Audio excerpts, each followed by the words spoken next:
Selamat datang di Alur Donghua. Kali ini Mimin akan cerita novel The Crown, Emperor of Eternity.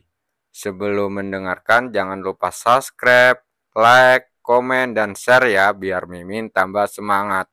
Selamat mendengarkan. Melanjutkan episode sebelumnya, orang ini terlalu sombong. Dia benar-benar ingin mengambil harta karun yang telah mereka temukan dengan susah payah.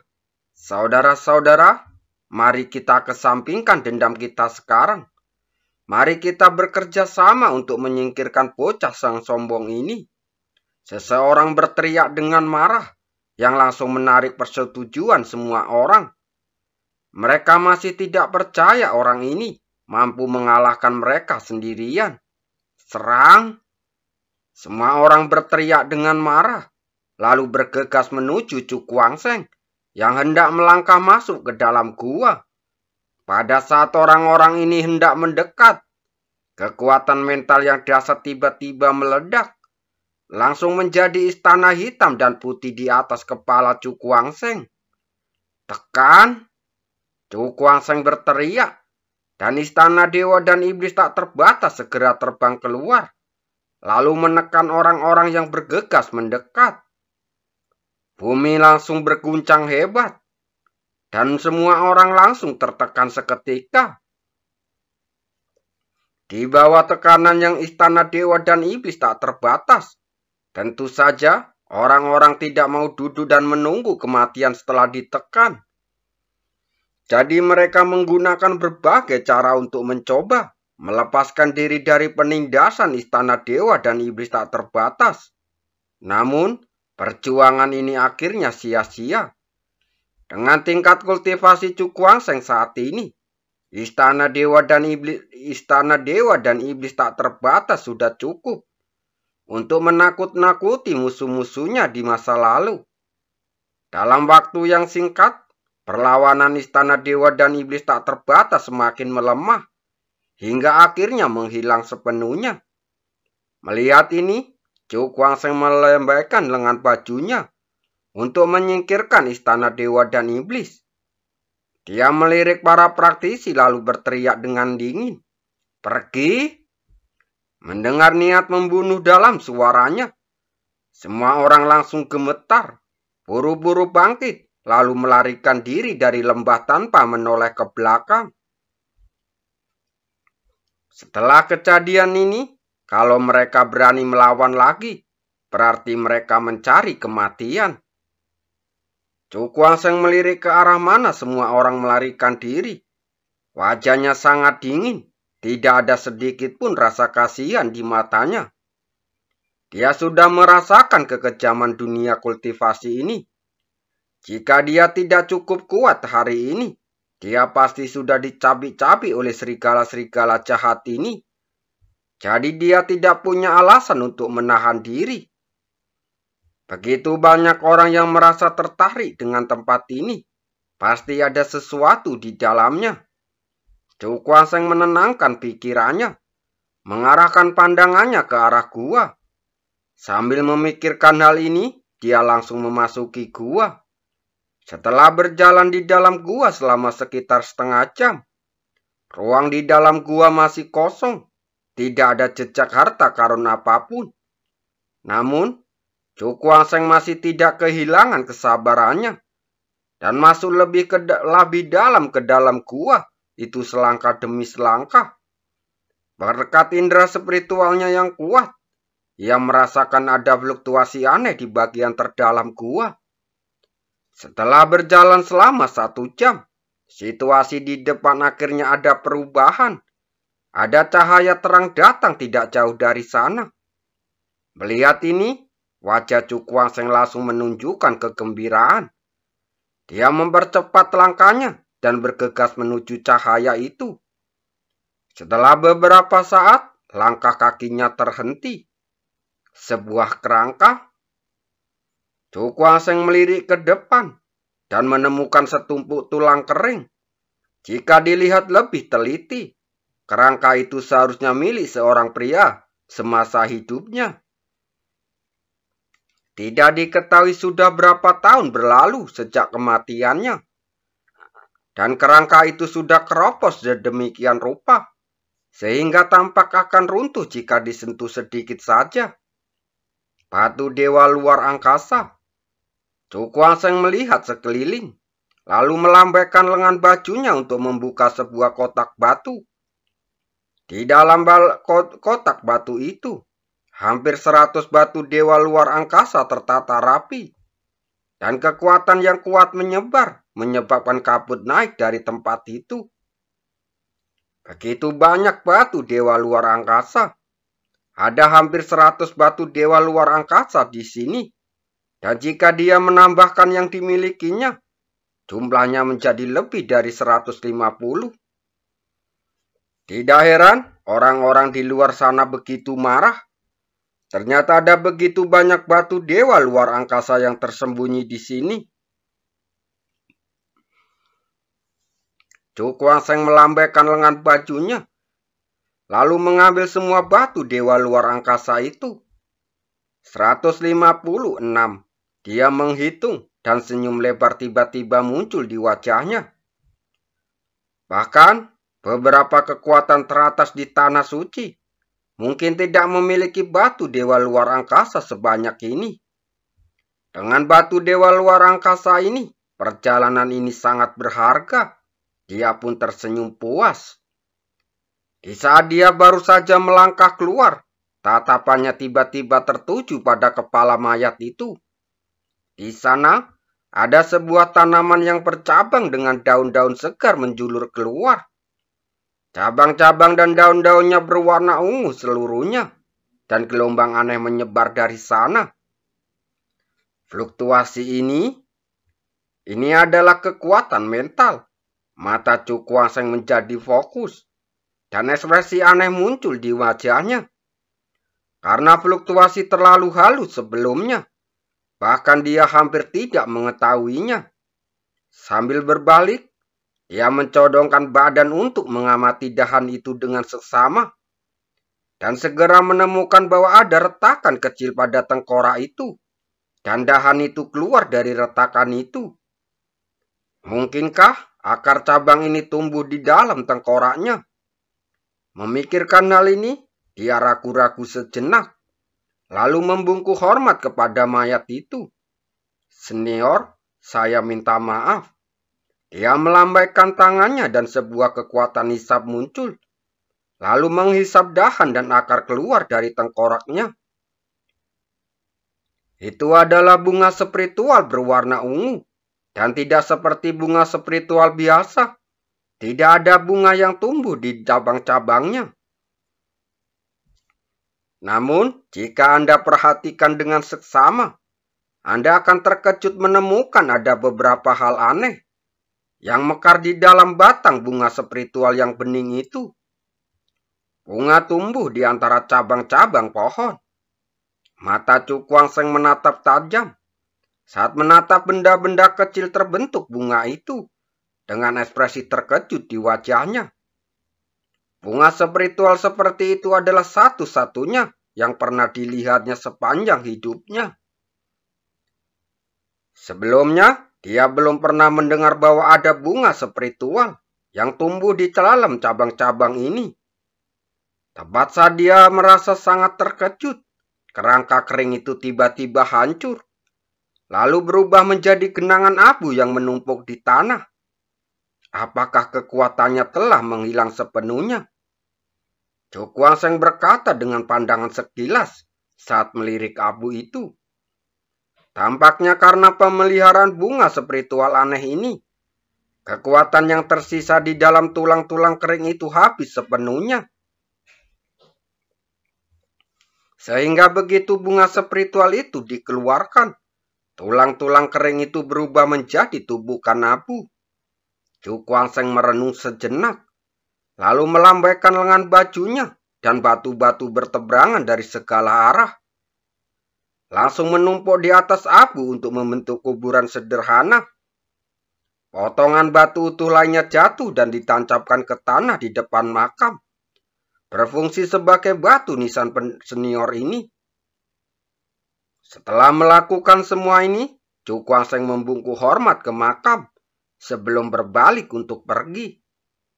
Di luar gua, aku ingin tahu dari mana datangnya bunga spiritual ini. Chu Guangsheng melihat sekeliling, lalu menemukan arah dan bergegas keluar. Dia sekarang perlu menemukan tempat yang relatif aman untuk mengetahui asal-usul bunga spiritual ini dan melihat apakah dia dapat memanfaatkannya. Di pegunungan yang terpencil dan sunyi, mata Chu Guangsheng yang tertutup rapat perlahan terbuka. Cahaya aneh melintas di matanya, dan ekspresi gembira segera muncul di wajahnya. Dia membuka telapak tangannya, dan bunga spiritual ungu muncul di tangannya. Dia menatap bunga spiritual itu, matanya bersinar dengan warna api yang kuat. Baru saja dia menggunakan kekuatan spiritualnya untuk menyelidiki bunga spiritual ini dan menemukan bahwa jejak jiwa sebelum kematiannya masih ada di dalamnya. Menurutnya, praktisi kuat ini sedang dalam pengasingan saat itu, ketika dia menelan bunga spiritual ke dalam tubuhnya dan ingin memurnikannya. Tetapi dia disergap oleh musuh dan dia terluka parah. Akhirnya dia meninggal di sini. Tidak heran bunga spiritual ini tumbuh dalam tengkorak. Kurasa setelah orang itu meninggal, bunga spiritual yang belum disempurnakan masih bertahan hingga hari ini dan bantuan sisa kekuatan tubuhnya. Chu Guangsheng bergumam dengan mata berbinar karena takjub. Hal-hal seperti itu sangat mengejutkannya. Namun sayang, setelah kematian orang itu, meskipun kekuatan yang tersisa di dalam tubuhnya sangat kuat, setelah bertahun-tahun yang tak terhitung jumlahnya, itu hanya bisa membuat bunga roh itu tidak layu. Dia menggelengkan kepalanya dengan sedikit penyesalan di wajahnya. Karena kekurangan kekuatan, bunga spiritual ini telah banyak merosot dan tidak lagi matang. Ini juga bisa menjadi bentuk perlindungan dari bunga spiritual ini. Bagaimanapun, bunga spiritual yang sudah dewasa membutuhkan kekuatan yang lebih besar. Memikirkan hal ini, Chu Guangsheng langsung bergerak dan muncul di ruang pohon kuno. Untung ada tanah ungu ini. Kalau tidak, akan butuh waktu lama untuk mengembalikan bunga roh itu ke keadaan dewasa. Dia merentangkan telapak tangannya dan bunga spiritual itu perlahan jatuh dan akarnya terkubur di tanah ungu. Setelah melakukan semua ini, ia melambaikan lengan bajunya dan tanaman obat di kebun obat pun tercabut dari akarnya. Akhirnya, setelah melalui proses penyulingan sederhana, tanaman itu berubah menjadi cairan, lalu dituangkan ke sekeliling bunga spiritual. Bagaimanapun, bunga spiritual ini pernah tumbuh dewasa. Dan sekarang ia hanya mengalami kemunduran ke tahap remaja karena kekurangan kekuatan. Oleh karena itu, ia hanya perlu menggunakan kekuatan tanah ungu dan kebun obat untuk memulihkan bunga spiritual ini dengan cepat. Ini pasti akan memakan waktu lama, gumam Chu Guangsheng dalam hati.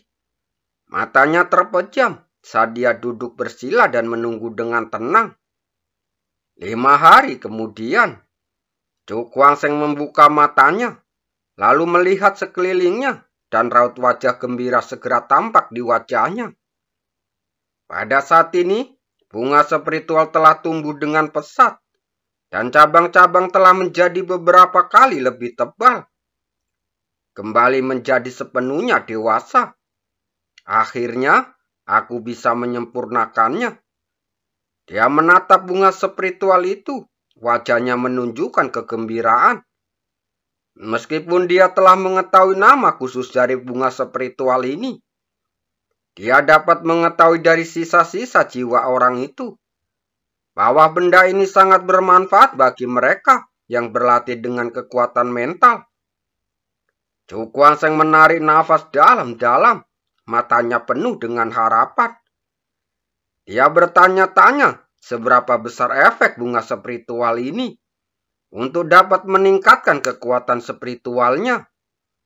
Ketika dia memikirkan hal ini, suatu kekuatan hisap melonjak di antara kedua alisnya untuk menarik bunga spiritual itu ke dalam dantiannya. Begitu bunga spiritual memasuki dantian, bunga itu mulai bergetar sedikit. Saat cabang dan daunnya bergoyang, kekuatan spiritual melonjak keluar seperti air pasang. Sungguh kekuatan mental yang kuat. Chu Kuang-seng segera menutup matanya dan mulai memurnikannya. Saat pemurnian berlanjut, gelombang kekuatan mental tak kasat mata keluar dari tubuhnya. Secara bertahap, fluktuasi aura yang terpancar dari tubuhnya meningkat secara gratis. 5 hari berlalu lagi, dan bunga spiritual telah sepenuhnya dimurnikan. Sepenuhnya berubah menjadi kekuatan mental yang kuat, yang disempurnakan menjadi kekuatannya sendiri. Chu Kuang-seng tiba-tiba berdiri. Kekuatan spiritualku. Dia mengulurkan tangan lalu menyentuh dahinya. Merasakan kekuatan mental yang dahsyat bagai lautan. Dan ekspresi kegembiraan muncul di wajahnya. Karena sekarang, kultivasi kekuatan spiritualnya berada di puncak menengah tingkat kelima. Yang kira-kira setara dengan kekuatan praktisi tingkat ke-6, Rana Yin Yang. Aku tidak pernah menyangka bahwa sekuntum bunga spiritual kecil dapat meningkatkan kekuatan spiritualku sedemikian rupa, kata Chu Kuang-seng dengan takjub. Efektivitas tempurku telah meningkat pesat sekarang. Chu Kuang-seng terkekeh, meninggalkan ruang pohon kuno, lalu muncul di dunia yang sunyi ini. Dia mengalihkan pandangannya untuk menatap langit yang luas. Aku penasaran bagaimana perkembangan orang-orang itu. Memikirkan hal ini, dia bergerak dan segera terbang menjauh. Dia selalu sangat ingin tahu tentang benda itu dan ingin melihatnya sendiri. Setengah hari kemudian, di sebuah bukit terpencil, sekarang, bisakah kau memberitahuku tujuan perjalananmu? Chu Kuang-seng berkata sambil tersenyum saat menatap seorang pemuda di depannya. Mendengar itu, pemuda tak kuasa menahan gemetar. Ia melirik rekannya yang tergeletak di tanah sambil meratap. Menelan ludahnya dan berkata dengan suara gemetar, "Kami datang ke sini karena mendapat berita untuk bergegas ke kota gantung." Kota gantung? Chu Kuang-seng langsung terkejut. Mungkinkah ada kota di pulau terpencil ini? Pemuda itu buru-buru menjelaskan. Kota gantung ini adalah kota peninggalan zaman kuno. Kota ini telah ditinggalkan selama bertahun-tahun dan hampir menjadi setengah runtuhan. Mata Chu Kuang-seng langsung bertanya, "Kemana kamu pergi dan apa yang sedang kamu lakukan? Mengapa orang-orang ini lari menuju reruntuhan?" Pemuda itu menelan ludah lalu melanjutkan, "Aku juga tidak yakin. Konon, di kota gantung ini terdapat harta karun terpenting di seluruh pulau gantung. Harta karun yang paling penting." Mendengar perkataan ini, kepala Chu Kuang-seng tiba-tiba bergetar, dan kilatan cahaya melesat dari matanya. Mungkinkah benda itu ada di kota gantung? Apa kamu yakin? Setelah ragu sejenak, dia menatap tajam ke arah pemuda itu. Mendengar ini, pemuda itu langsung tersenyum pahit. "Tuan, bagaimana saya bisa yakin akan hal ini? Saya yang mendengar beberapa rumor, jadi saya ingin segera datang." Mata Chu Kuang-seng menunjukkan ekspresi serius. Jika benar-benar benda itu ada di kota gantung ini, maka dia pasti akan pergi ke sana untuk berkunjung. Apakah ada orang lain yang pergi ke sana? Pemuda itu berpikir sejenak lalu mengangguk. Sepertinya Giulesi, Yomier, dan orang-orang juga telah pergi ke sana. Apakah semua orang ini sudah pergi? Chu Kuang-seng merenung, dan kilatan cahaya cemerlang segera terkumpul di matanya. Karena para praktisi tingkat atas ini telah berkumpul di kota Kantung. Itu berarti benda itu kemungkinan besar ada di kota Kantung.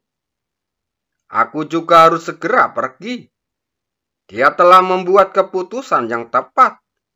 Dan setelah menanyakan arah yang spesifik mengenai kota Kantung, dia segera bergegas ke sana untuk terima kasih.